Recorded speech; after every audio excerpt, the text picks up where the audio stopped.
আমার খালাতো ভাই আমার সাথে যেভাবে কাজ করল গল্পটি সম্পূর্ণ শুনলে আপনাদের মেশিন দিয়ে টপ করে পানি চলে আসবে। আপনারা হাতের কাজ করতে বাধ্য হবেন, তাই হাতের কাজ করার আগে হাতের কাছে অবশ্যই টিস্যু রাখবেন। আমার নাম প্রীতি এবং আমার বয়স 23 বছর। আমি দেখতে বেশ সুন্দর, আমার শরীরের গঠন একটু বড় দেখায়। আমার মুখের গঠন আকর্ষণীয়, রং ফর্সা এবং আমার শরীর না খুব পাতলা না খুব মোটা, বরং একদম মাঝারি। আমি গ্রামে থাকি, তাই অন্য গ্রামের মেয়েদের মতো আমিও বেশিরভাগ সময় সালোয়ার স্যুট পরি।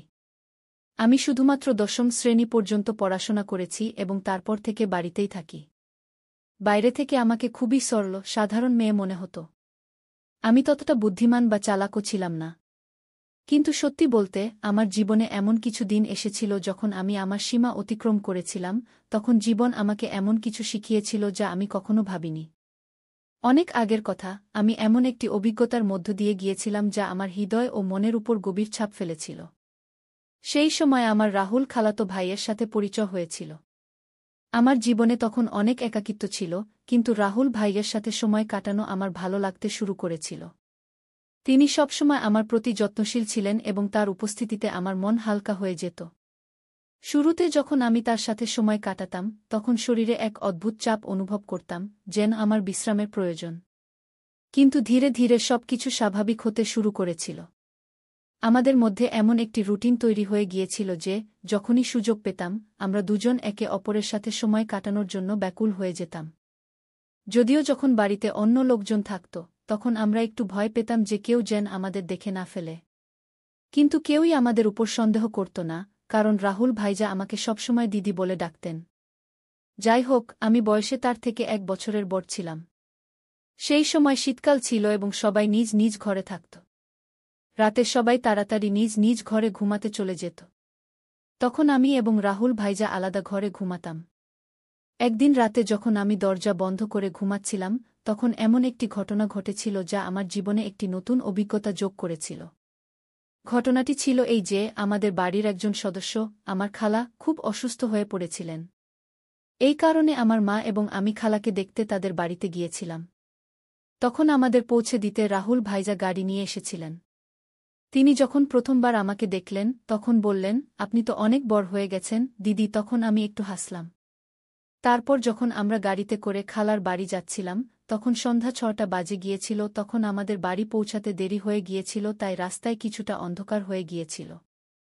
শীতের দিন ছিল, তাই 6টার মধ্যেই অন্ধকার হয়ে যেত। যখন আমরা বাড়ি পৌঁছালাম, তখন দেখলাম খালু রান্নাঘরে খাবার বানাচ্ছেন আর খালা বিছানায় শুয়ে আছেন। তখন আমার মা রান্নাঘরে গেলেন এবং খালুকে বললেন, যখন এত সমস্যা হচ্ছিল তখন আমাকে আগেই বলে দিলে না, এত কষ্ট নেওয়ার কি দরকার ছিল। পরে মা খাবার বানাতে লাগলেন আর আমি খালার কাছে বসে গেলাম। খালা আমাকে দেখে খুশি হলেন, কিন্তু তার অবস্থা বেশ খারাপ লাগছিল। কিছুক্ষণ পরে আমার মা খালাকে খাবার দিলেন এবং নিজের হাতে খাওয়ালেন। ঠিক সেই সময় রাহুল ভাইজা আমাকে ডাকলেন। তখন আমি তার দিকে তাকালাম এবং জিজ্ঞেস করলাম, কি হয়েছে ভাইজা? তিনি আমার দিকেই তাকিয়েছিলেন, যেন কিছু বলতে চাইছেন। তার কথাগুলো পরে আমাকে একটি নতুন অভিজ্ঞতা দিয়েছিল। রাতের খাবারের সময় যখন হল, আমি ঘরে গেলাম যেখানে রাহুল ভাইয়া খাবার খাচ্ছিলেন। তিনি আমাকে দেখেই বললেন, দিদি আসুন, একসাথে খাবার খাই। আমি না করে বললাম, না ভাইজা, আপনি আগে খান, আমি পরে খাব। কিন্তু তিনি জোর করে আমাকে বসালেন। আমিও ক্ষুধার্ত ছিলাম, তাই বেশি আপত্তি করিনি এবং আমরা দুজন একসাথে বসে খাবার খেতে লাগলাম। তখন আমরা দুজন খুব মজা করে খাবার খেলাম, কারণ খাবার আমরা একসাথে এনেছিলাম। খাবার শেষ হওয়ার পর আমি আমার মায়ের ঘরে ঘুমাতে যাচ্ছিলাম। ঠিক তখন রাহুল ভাইজা বললেন, দিদি যদি আপনার খারাপ না লাগে তাহলে আপনি এখানে আমার ঘরেই ঘুমিয়ে যান। তার এই কথা শুনে আমি হতবাক হয়ে গেলাম এবং বললাম, না ভাইজা, আমি মায়ের সাথে ঘুমাব। কিন্তু তখন বারবার তিনি আমাকে অনুরোধ করতে লাগলেন। শেষ পর্যন্ত আমি রাজি হয়ে গেলাম, ঠিক আছে, আমি এখানে ঘুমাব, কিন্তু আগে মাকে বলে দিতে চাই যে আমি আপনার ঘরে ঘুমাচ্ছি। এতে রাহুল ভাইজা নিজেই গিয়ে মাকে বললেন যে আমি তার ঘরে ঘুমাচ্ছি। এদিকে আমি আমার সালোয়ার কুর্তা বদলে ফেললাম, কারণ আমার কাপড় কিছুটা টাইট ছিল। যখন রাহুল ভাইজা আমাকে নতুন কাপড়ে দেখলেন, তখন হেসে বললেন, দিদি আপনি এই ড্রেসে অসাধারণ দেখাচ্ছেন, আপনি এত সুন্দর কেন? তখন আমি কিছু বললাম না, শুধু হেসে কথা বদলে দিলাম। পরে আমি চাদর গায়ে দিলাম এবং বিছানায় বসে গেলাম। রাহুল ভাইজাও তার ঘুমের ব্যবস্থা নিচে মেঝেতে করতে লাগলেন। তখন আমি বললাম, ভাইজা বিছানায় ঘুমিয়ে যান, এখানে যথেষ্ট জায়গা আছে। আমার কথা শুনে রাহুল ভাইজাও চাদর গায়ে দিয়ে আমার পাশে বসে গেলেন। রাহুল ভাইজা খুব হাসি খুশি এবং মজার মানুষ ছিলেন। তিনি মজার মজার কথা বলে আমাকে অনেকক্ষণ হাসালেন। কথা বলতে বলতে কখন রাত 12টা বেজে গেছে টেরও পাইনি আর কখন ঘুমিয়ে পড়লাম। সকালে যখন ঘুম ভাঙল দেখলাম রাহুল ভাইজা আমার চুল নিয়ে খেলছেন।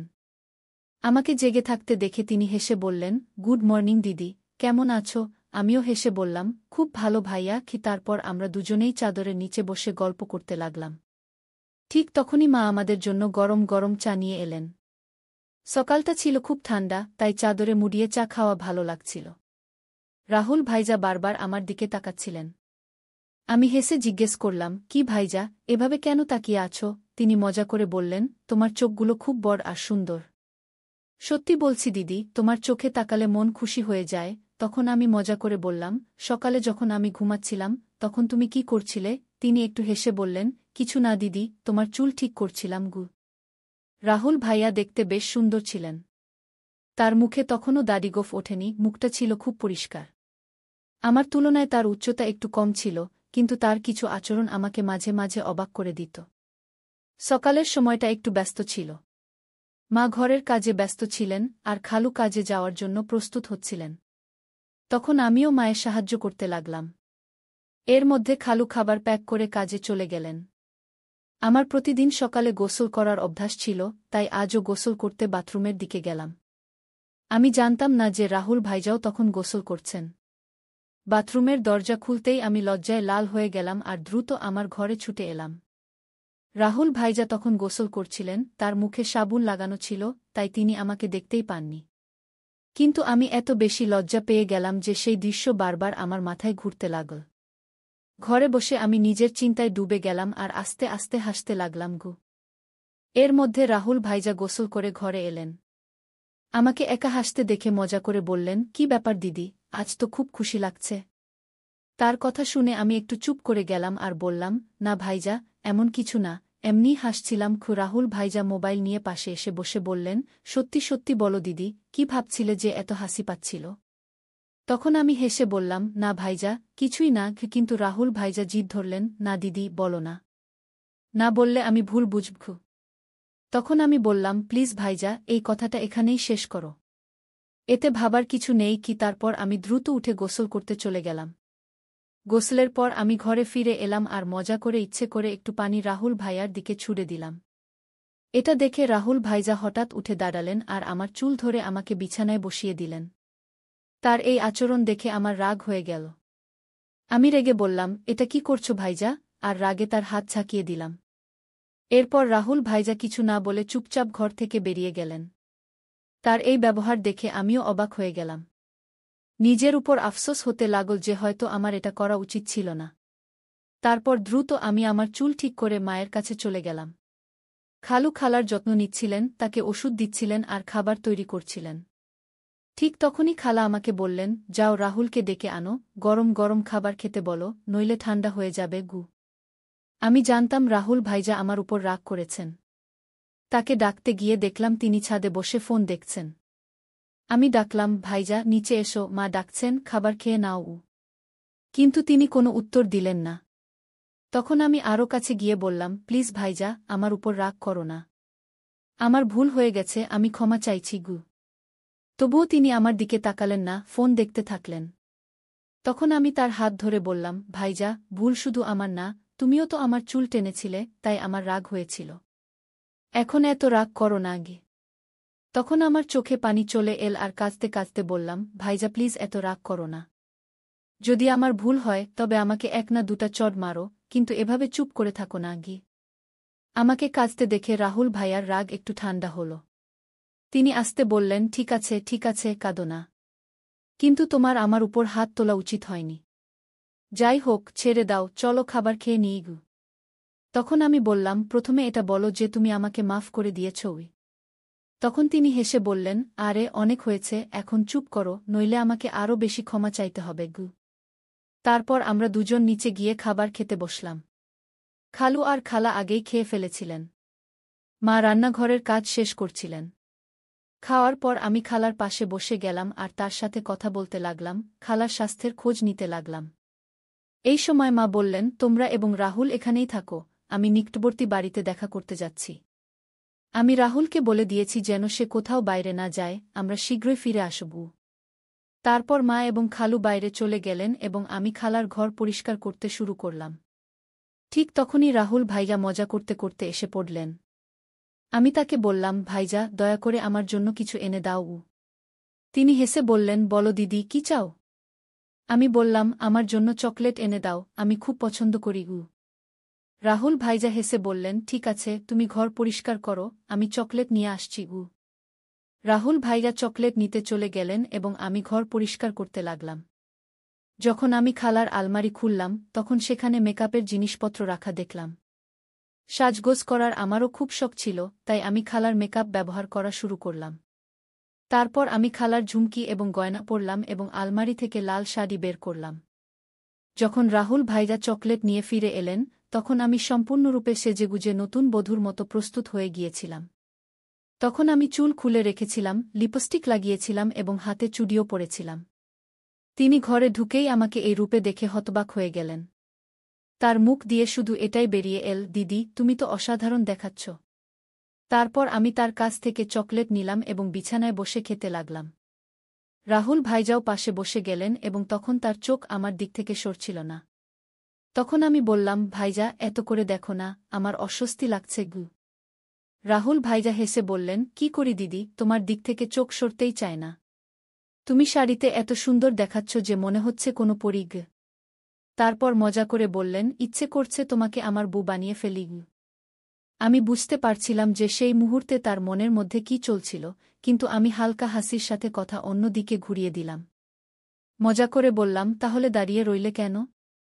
বলো, আমাকে বউ বানিয়ে কি করবে? তখন রাহুল ভাইজা একটু হেসে বললেন, রেখে দাও দিদি, আমি জানি তুমি ইচ্ছে করেই এটা জিজ্ঞাসা করছো। তখন আমি বললাম, তাহলে কি তুমি তোমার দিদির সুযোগ নিতে চাও? যদি মা জানতে পারেন তাহলে কি হবে? তখন রাহুল ভাইজা বললেন, দিদি, এত চিন্তা করো না, আমরা তো বাড়িতেই আছি এবং কেউ জানতেও পারবে না। তুমি শুধু একবার হ্যাঁ বলে দাও, আমি সব সামলিয়ে নেব।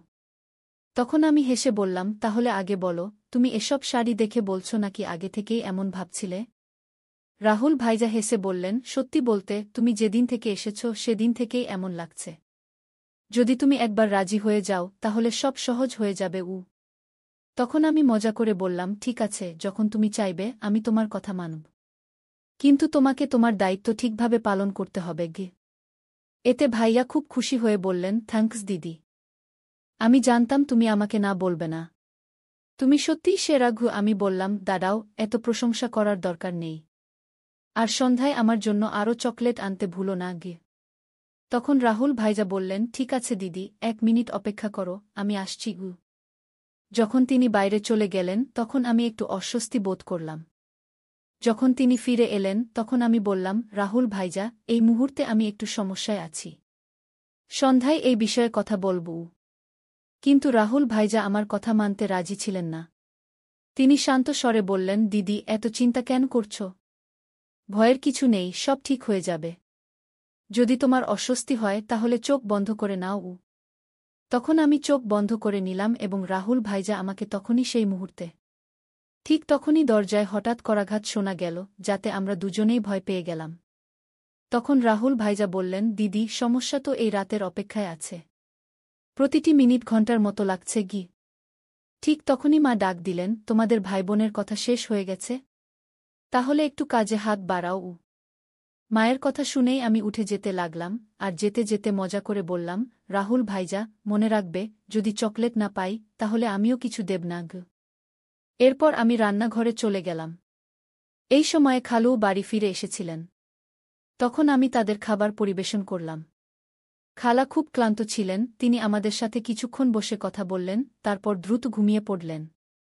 মা খালাকে খাওয়াচ্ছিলেন আর ওষুধ দিচ্ছিলেন। আমিও আমার খাবার খেয়ে নিলাম আর সময় কাটানোর জন্য টিভি দেখতে লাগলাম। শীতের মৌসুম হওয়ায় আমরা দ্রুত বিছানায় চলে গেলাম, কিন্তু মা তখনও তার কাজে ব্যস্ত ছিলেন। তখন আমি খালার ঘরে গিয়ে বসে ফোনে ব্যস্ত হয়ে গেলাম। এতটাই মগ্ন ছিলাম যে বুঝতেই পারিনি কখন রাহুল খাবার খেয়ে তার ঘরে চলে গেল এবং আমার জন্য অপেক্ষা করছিল। আমি আমার নিয়মিত সিরিয়াল দেখতে ব্যস্ত ছিলাম। যখন আমি না গেলাম তখন রাহুল ভাইজা নিজেই আমাকে ডাকতে এলেন। ঘরে এসে ভাইজা বললেন, দিদি এসো, আমি তোমার জন্য অনেকক্ষণ থেকে অপেক্ষা করছি গু। ঠিক তখনই মা বললেন, কোনো সমস্যা নেই, যদি তুমি একা ঘুমাতে চাও তাহলে ঘুমিয়ে পড়ো। তোমার দিদি আমার সাথে ঘুমাবে গি। মায়ের কথা শুনে ভাইয়া দ্রুত বললেন, না না, আমরা শুধু কথা বলছিলাম। যাই হোক, কয়েকদিন পর তোমরা চলে যাবে, তখন কখন দেখা হবে কে জানে। আর দিদির সাথে খেলতে পারবু। তখন আমি মাকে আশ্বস্ত করে বললাম, মা, ভাইজা ঠিক বলছে গি। এরপর মা বললেন, ঠিক আছে, যেমন তোমরা চাও গি, এবং আমরা ঘরে চলে গেলাম। ঘরে যেতেই রাহুল ভাইজা দ্রুত দরজা বন্ধ করে দিলেন। তখন আমি বুঝে গেলাম যে ভাইজা আর অপেক্ষা করতে পারছেন না। কিন্তু তখনও মা আর খালু জেগেছিলেন, তাই আমি বললাম, ভাইজা একটু রাখো, সবাই ঘুমিয়ে পড়ুক, তারপর কথা বলবো। যদি কেউ আমার কথা শুনে ফেলে তাহলে সমস্যা হবে গু। ভাইজা বললেন, দিদি আর অপেক্ষা করা যায় না গি। ঠিক তখনই আমার চকলেটের কথা মনে পড়ল। আমি বললাম, ঠিক আছে ভাইয়া, কিন্তু আগে আমার চকলেট দাও। ভাইয়া তাড়াতাড়ি পকেট থেকে চকলেট বের করে দিলেন। এরপর আমি চকলেট খেতে লাগলাম আর ভাইজা পারফিউম লাগাতে লাগলেন। শুরুতে আমরা মজায় একটু একটু ঠাট্টাতামাশা করতে লাগলাম, এতে আমাদের মধ্যে মজার ঝগড়া শুরু হয়ে গেল। আমরা বিছানায় লাফাতে লাগলাম, কারণ আমাদের বয়স তখনও ছোট বাচ্চাদের মতো ছিল। ঠিক তখনই মা চিৎকার করে বললেন, প্রীতি, অনেক হয়েছে, এখন ঘুমিয়ে পড়ো, কারণ বিছানার শব্দ তাদের ঘর পর্যন্ত পৌঁছাচ্ছিল।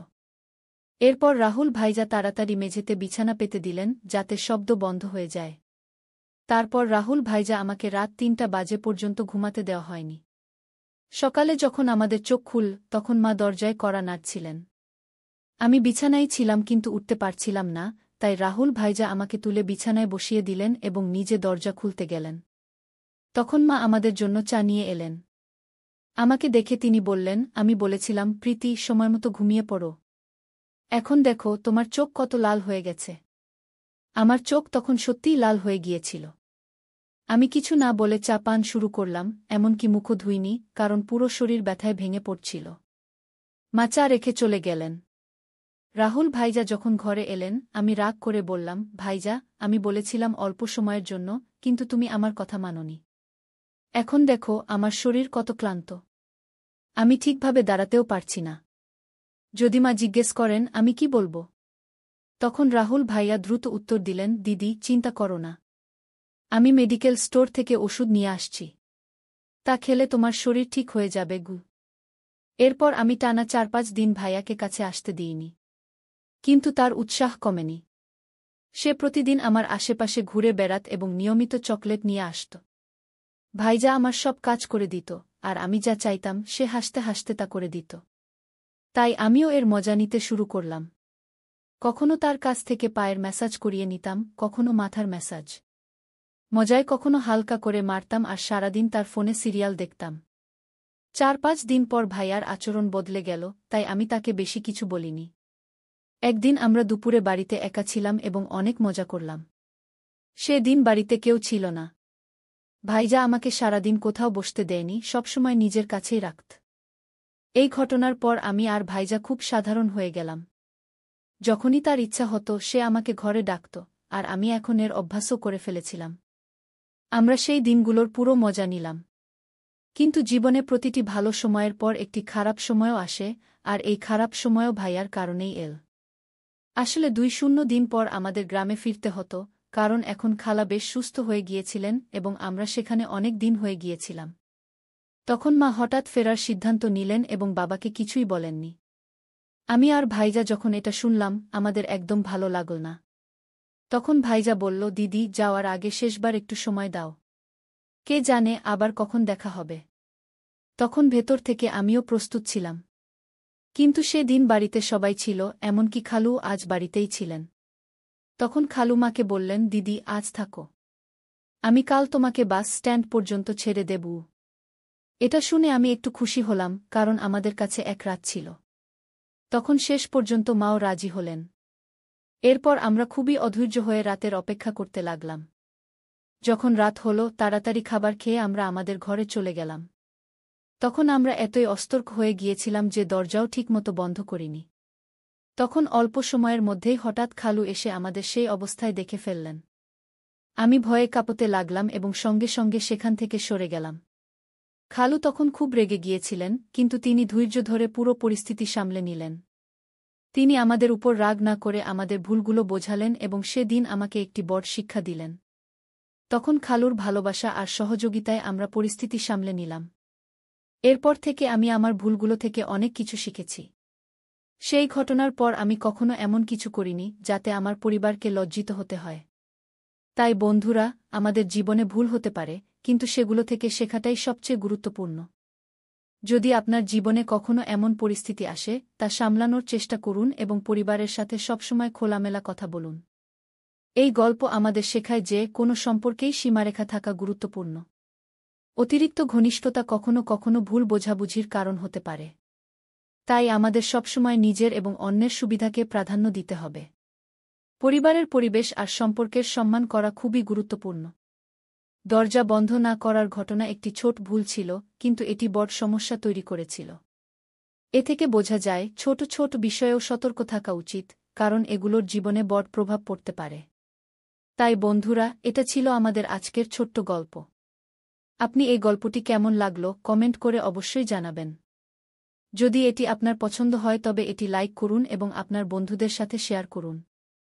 আরও এমন রোমাঞ্চকর গল্পের জন্য আমাদের চ্যানেলটি সাবস্ক্রাইব করুন এবং বেল আইকন টিপতে ভুলবেন না যাতে আপনি আমাদের কোনো গল্প মিস না করেন। ধন্যবাদ।